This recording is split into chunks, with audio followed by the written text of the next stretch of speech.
नमस्कार, अनादि टीवी देख रहे हैं आप। मैं हूं आपके साथ ऋषिका गुप्ता। हमारे विशेष कार्यक्रम में आपका बहुत स्वागत है।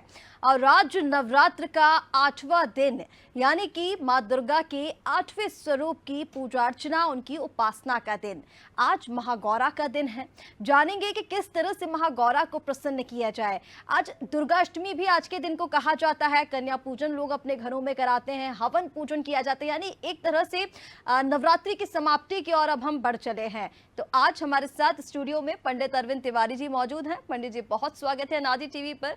इनसे जानेंगे किस तरह से, अगर आप दुर्गा सप्तशती का पाठ कर रहे हैं तो उसका समापन कैसे करना है, आप नवरात्रों के व्रत रखते हैं उसका समापन कैसे करना है, अगर आपने माँ दुर्गा की स्थापना अपने घर में की है, अखंड जोत जलाई है, अगर आप जवारे अपने घर पे रखते हैं, इन तमाम चीजों का हवन पूजन समापन कैसे किया जाना चाहिए।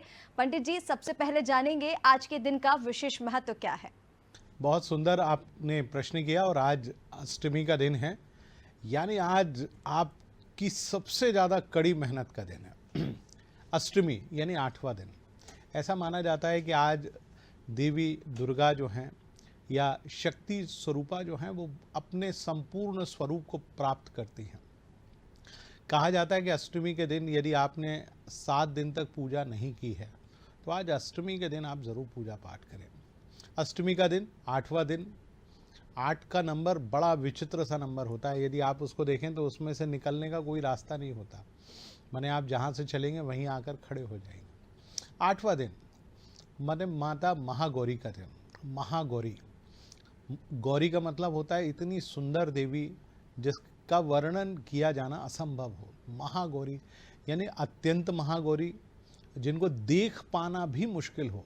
आज के दौर में बहुत सारे आपको कई ऐसे लोग मिलेंगे जो कि कहते हैं कि साहब देवी हमारे ऊपर सवारी कर रही है। मैं थोड़ा उनसे अलग होते हुए बात कर रहा हूँ, क्योंकि जिनके स्वरूप का दर्शन कर पाना ही मुश्किल हो, आप इन जो आपको भौतिक रूप से जो आँख या आपके अश्रु आपको प्रदान किए गए हैं, उनसे उस देवी का दर्शन कर पाना ही मुश्किल है। ऐसी धवल, ऐसे स्वरूप वाली आज माता महागौरी का दिन है। माता महागौरी एक अद्भुत स्वरूप में आज हमारे सम्मुख विराजती हैं। बहुत सुंदर सा उनका स्वरूप है। तो आइए हम सभी मिलें और आज 8वें दिन माँ जगत जननी के उस स्वरूप की पूजा अर्चना करें, उनसे आशीर्वाद प्राप्त करें, उनके मंत्रों का जाप करें, उनकी विधि पूर्वक पूजा कराएं और अन्य क्रियाएं करें, ताकि आज के दिन ही हमको वो सारी चीज़ें प्राप्त हों जिसकी हम केवल और केवल कल्पना करते हैं।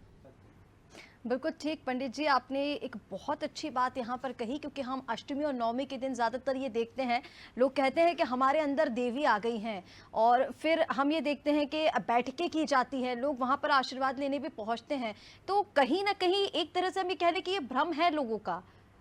देखिए, भ्रम नहीं, आप ऐसे मान लीजिए कि जब आप पूजा अर्चना करते हैं, आप साधारण रूप में भी पूजा अर्चना करते हैं, तो आप प्रतिपदा से जब पूजा करते हैं तो आपके शरीर में जो कुंडलिनी शक्ति है वो हिलती है, उसको धक्का लगता है तो वो हिलती है, तो हमारे शरीर में ऊर्जा का कंपन करती है।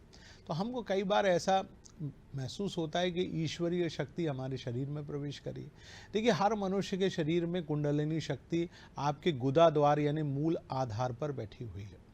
जैसे ही आप मंत्र का जाप करते हैं तो आपके आज्ञा चक्र से लेकर वो मूलाधार तक बिल्कुल हमारी जो 2 नाड़ियां हैं, एड़ा और पिंगला, तो उन नाड़ियों के आप उसको ऐसे मान लीजिए, हमारे दोनों नाक के जो स्वर हैं उनमें 2 अलग अलग प्रकार की नाड़ियां हैं। तो आप जैसे ही कुंभक के द्वारा आप अपने शरीर में मंत्र का जाप करते हैं, मैं एक छोटा सा हमारे जो माँ दुर्गा का मंत्र है उसको करके बताता हूँ। आपके शरीर में एकदम मूलाधार पे वो प्रभाव मारेगा।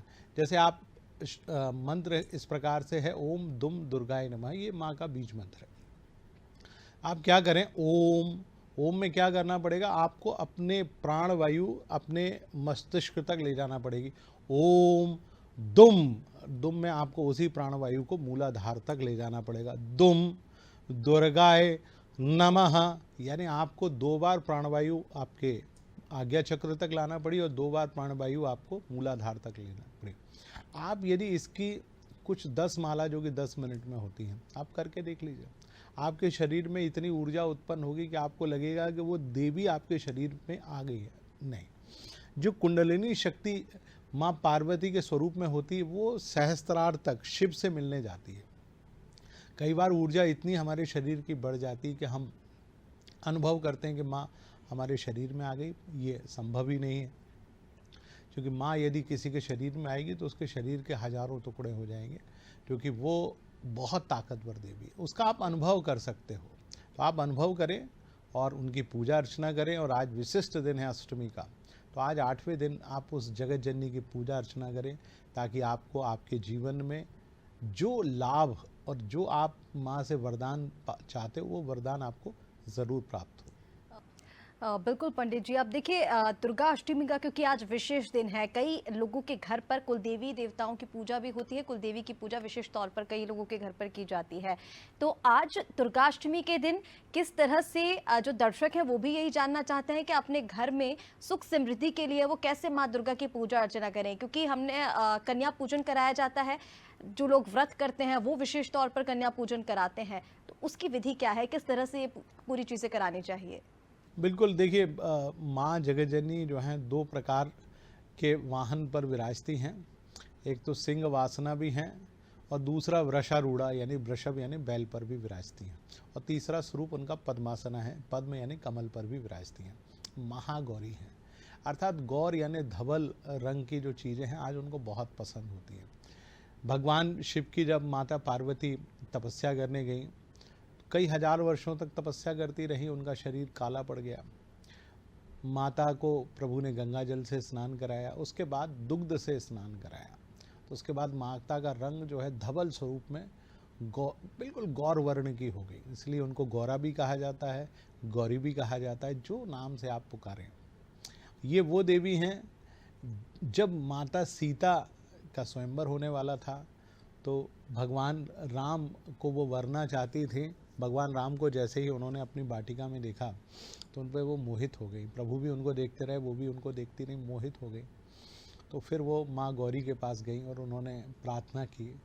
वो प्रार्थना आपको मिलेगी रामचरितमानस के बालकांड में, आप उसको ज़रूर पढ़िए। ख़ासतौर से वो बिटियाएँ ज़रूर उसको पढ़ें जिनका विवाह नहीं हो पा रहा। तो ये महागौरी का चमत्कार है कि उनकी उस प्रार्थना को पढ़ने के बाद ही विवाह हो जाता है। बात की पूजा विधि की, चूँकि भगवान शिव ने माँ जगतजननी को दूध और गंगा जल से स्नान कराया, तो आज के दिन आपको श्वेत वस्त्रों से और श्वेत रंग की चीज़ों को सामने रखना पड़ेगा। तो क्या करें, आप लकड़ी का पटा ले लें। सबसे पहले जिस स्थान पर आप माँ की पूजा अर्चना करें उसको थोड़ा गोबर से लीप लें। गोबर आसानी से मिल जाता है, नहीं भी मिले तो गोबर से बने कंडे मिल जाते हैं, उनको पानी में डाल लीजिए, वो वैसे ही हो जाते हैं। आप उनसे लीप लीजिए। वहाँ पर आप थोड़ा सा हल्दी का आप एक चौक बना लीजिए, उसमें सेंटर पॉइंट पे यानी बीच में थोड़ा सा आटा और उसके ऊपर सफ़ेद रंग के चावल रखिए। माँ को श्वेत रंग बहुत पसंद है, तो आज लकड़ी के पटे के ऊपर आपको श्वेत रंग का वस्त्र बिछाना है, जिसमें माता का वो स्वरूप, चाहे वो सिंहवासिनी हो, वृषारूढ़ा हो या पद्मासना हो, जो स्वरूप की मूर्ति या विग्रह आपको प्राप्त हो, वो उस पर आप एक थाली के अंदर उनको विराजिए और आज उनको सबसे पहले गंगा जल से स्नान कराइए। भगवान शिव ने भी गंगा जल से स्नान कराया था। खूब बढ़िया गंगा जल डालिए और भगवान शिव का नाम लेते जाइए, ओम नमः शिवाय, ओम नमः शिवाय। तदुपरांत आप उनको दुग्ध से स्नान कराइए, उनके मंत्र का जाप करिए और आप केवल, जैसे मैंने आपको अभी जो पढ़ के मंत्र बताया, ओम दुम दुर्गाय नमः, तो आप इस मंत्र का जाप करते हुए भी दुग्ध से स्नान करा सकते हैं। फिर पंचोपचार यानी दही, घी, शहद और शक्कर से आज पंचोपचार से माँ जगतजननी की पूजा अर्चना करना चाहिए। आज उनको श्वेत वस्त्र चढ़ाए जाते हैं, तो सफ़ेद रंग की चूनर आप ज़रूर उनको चढ़ाइए। श्वेत रंग का कमल उनको बहुत पसंद है, क्योंकि उसी पर वो विराजमान है, तो आप वो ज़रूर चढ़ाइए। और आज के दिन आपको कोई नंदी यदि आपके घर के आसपास मिले तो नंदी को माँ के स्वरूप में मानते हुए उसको आप भोजन कराइए, यानी रोटी, पूड़ी इत्यादि जो आप खिला सकते हैं वो ज़रूर खिलाइए, क्योंकि हमारे यहाँ शेर नहीं पाए जाते हैं, क्योंकि शेर तो आपको केवल चिड़ियाघर में मिलेंगे, जहाँ तक उनको भोजन कराना भी संभव नहीं है। तो आप जो माँ का स्वरूप है आप उसको मानते हुए वहीं पर उनके निमित्त एक पूड़ी में हलवा और चना ज़रूर रखिए, उनको बहुत पसंद है। और ख़ास तौर से दूध और दूध से बनी हुई जो मिठाइयाँ हैं, जिनमें खीर है, जिनमें कलाकंद है, या जो भी आपको अच्छा बर्फ़ी वगैरह मिल जाए दूध से बनी हुई, रबड़ी आपको मिल सके तो रबड़ी का भी भोग लगाइए। और माँ को आज 8 कमल ज़रूर चढ़ाना चाहिए, क्योंकि आज अष्टमी है, 8 का नंबर है, तो 8 कमल आप चढ़ाइए। माँ इसके बाद विवाह करती हैं, तो माँ को सिंदूर से लेकर सुहागिन महिलाओं को जो भी चढ़ाया जाता वो चढ़ाइए। तदोपरांत माँ की आरती करिए।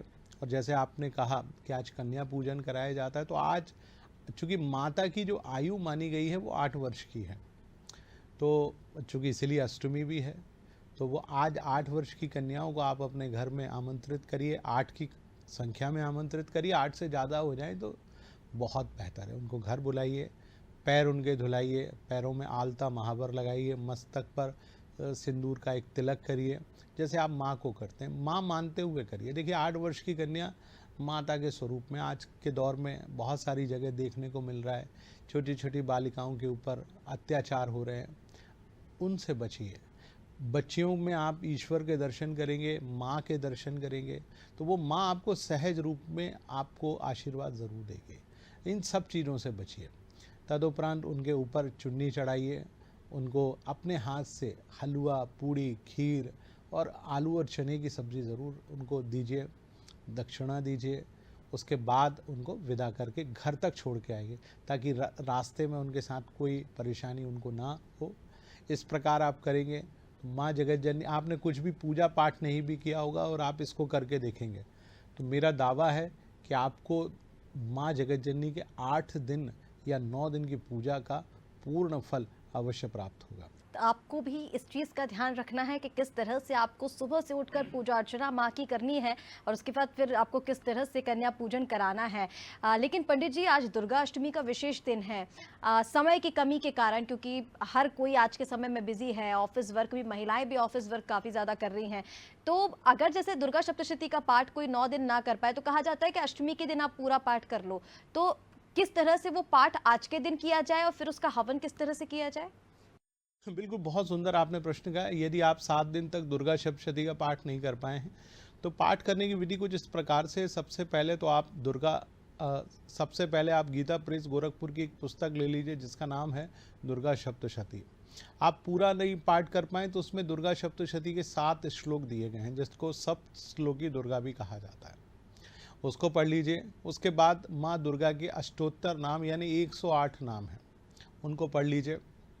तदुपरांत आता है कवच। कवच इसलिए किया जाता है कि जब आप दुर्गा जी का पाठ करते हैं तो आसुरी शक्तियां प्रकट होने लगती हैं, तो आपने अपने ऊपर कवच ओढ़ा हुआ है तो वो आसुरी शक्तियों का प्रभाव नहीं होता। उसके बाद अर्गला स्तोत्र का पाठ किया जाता है। अर्गला इसलिए ताकि आपको आपके जीवन में सुंदर पत्नी प्राप्त हो, सुंदर जीवन साथी प्राप्त हो। जैसे भगवान शिव को माता पार्वती प्राप्त हुई, ठीक उसी प्रकार से सुंदर आपको जीवन साथी और मित्र आपको प्राप्त हों। इसके बाद कीलक होता है। जैसे आपका मोबाइल लॉक्ड होता है, आपको मोबाइल को अनलॉक करने के लिए पैटर्न या आपको कुछ डालना पड़ता है, तब आपका मोबाइल अनलॉक होता है। या आपके ढेर सारे गैजेट्स या डिवाइस में भी यही होता है, या आप फेसबुक, इंस्टाग्राम या जो भी चलाते हैं सब में एक लॉक का पैटर्न होता है। ठीक उसी प्रकार से इस दुर्गा सप्तशती को अनलॉक करने के लिए आपको कीलक का पाठ करना पड़ता है। तो जब आप उसका पाठ करते हैं तब दुर्गा सप्तशती एक बार उनका ताला खुलता है और फिर आप पाठ करने के अधिकारी होते हैं। हालांकि उसके बाद भी उत्कीलन के कुछ मंत्र दिए गए हैं जो कि दुर्गा सप्तशती में हैं, आप उनका पाठ कर सकते हैं 108 बार से लेकर 11 बार तक, जब जितनी आपकी श्रद्धा हो। तदुपरांत रात्रि सूक्तम है, उसका पाठ बड़ा विशिष्ट माना जाता है। रात्रि सूक्तम का तात्पर्य यह है कि जब ब्रह्मा जी, चूँकि भगवान विष्णु योग निद्रा में थे, उनके नाभि से जो कमल था उस पर भगवान ब्रह्मा जी विराजमान थे, और भगवान विष्णु के कान के मैल से मधु और कैटभ 2 राक्षस प्रकट हुए और वो दोनों ब्रह्मा जी पे हमला करने लगे। ब्रह्मा जी घबरा गए, तो ब्रह्मा जी ने भगवान विष्णु की योग माया को उन्होंने प्रसन्न करने के लिए उस रात्रि सूक्तम, क्योंकि वो रात्रि काल में पाठ हुआ था इसलिए रात्रि सूक्तम कहा जाता है, जो कि दुर्गा सप्तशती के पहले अध्याय में भी दिया हुआ है और अलग से भी दिया हुआ है। आप उसका पाठ करिए। देव अथर्व शीर्षम है, जिसमें माँ जगज्जननी के चरित्र का वर्णन है, विस्तार से वर्णन है। हालांकि संस्कृत में है, दुर्गा सप्तशती में हिंदी और संस्कृत दोनों स्वरूपों में दिया है, आप दोनों में पढ़ लीजिए। तदुपरांत माँ जगज्जननी का जो सबसे बड़ा महामंत्र है नवार्ण मंत्र, उसका पाठ करिए। मंत्र कुछ इस प्रकार से है, ओम ऐं ह्रीं क्लीं चामुंडाई विच्चे। माँ चामुंडा के स्वरूप में है। ऐं का मतलब होता है माता माँ सरस्वती, क्लीम का मतलब होता है माता काली और ह्रीं का मतलब होता है माता महालक्ष्मी। तो ये 3 बीजाक्षर हैं। उसके बाद माँ चामुंडा के रूप में विख्यात हैं, इसलिए उनका वर्णन कहा जाता है। तो इसलिए त्रिशक्ति के 3 अक्षर लगाए जाते हैं और नवार्ण मंत्र इसका पाठ करना बहुत ही विशिष्ट माना जाता है। यदि आप दुर्गा सप्तशती का पाठ ना भी कर पाएँ तो नवार्ण मंत्र लेकिन गुरु दीक्षा के माध्यम से प्राप्त करिए। आप वैसे प्राप्त करेंगे तो उसको चोरी कहा जाता है। जो योग्य व्यक्ति जिसको दुर्गा सप्तशती जो बरसों बरस से पढ़ रहे हैं, उन्हीं के आशीर्वाद से आप इस मंत्र को लीजिए।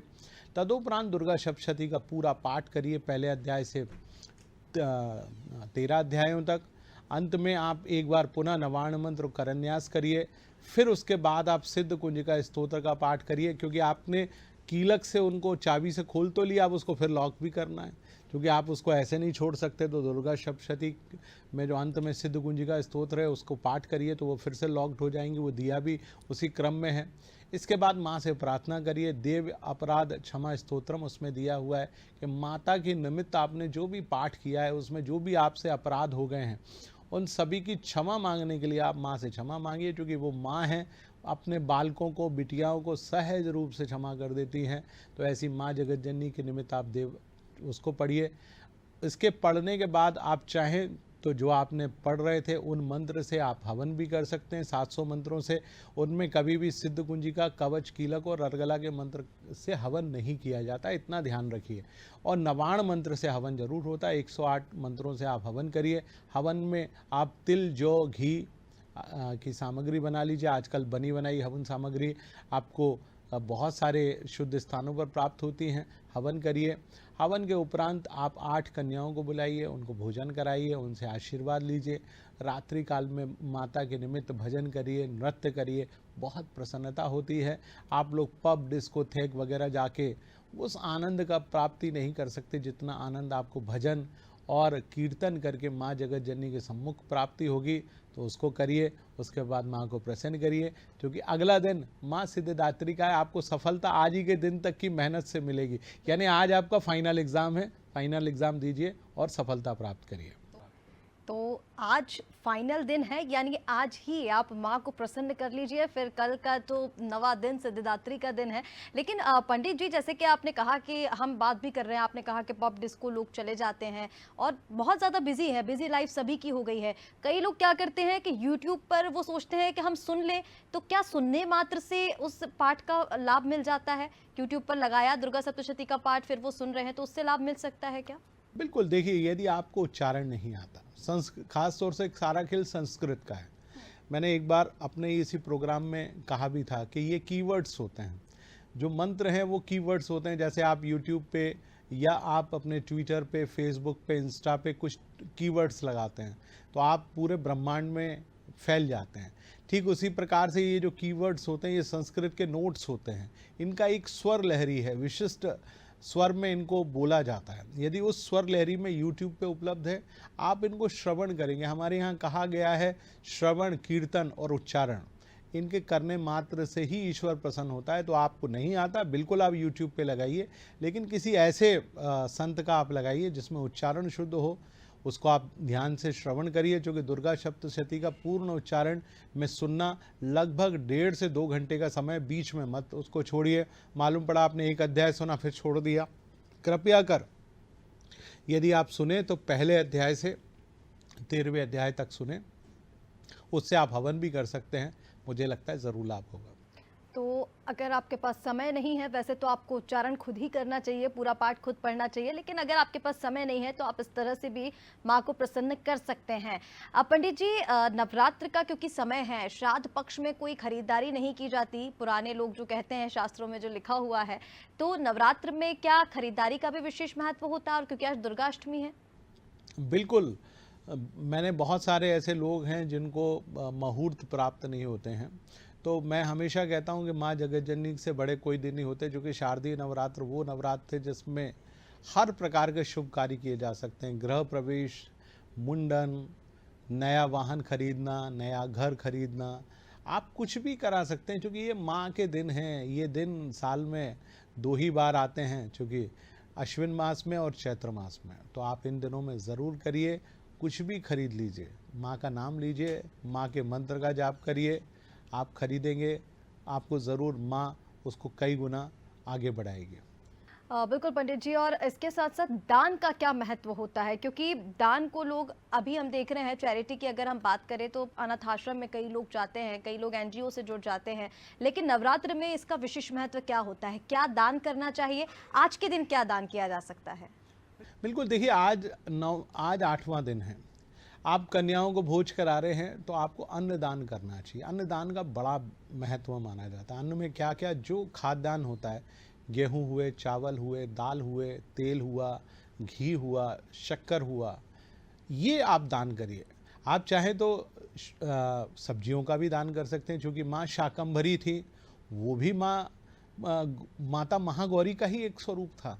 जब उन्होंने शाकंभरी स्वरूप में राक्षसों को स्तब्ध कर दिया था, चकित कर दिया था, तो वो शाक यानी आज सब्जियों का भी दान करना बेहद शुभ माना जाता है। तो आप इसको दान करें।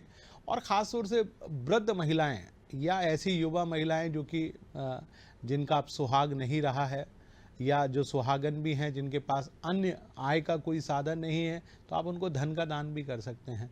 और साथ साथ भोजन का भी दान करिए। तो इससे मुझे लगता है कि आपको बेहद लाभ होगा, और जीवन में जो आप पाना चाहते हैं दान करने से बहुत जल्दी प्राप्त होता है। जब भी आप दान करें तो उनके चरणों को ज़रूर हाथ लगाएं। लोग यूं हाथ में दिए और भाग जाते हैं।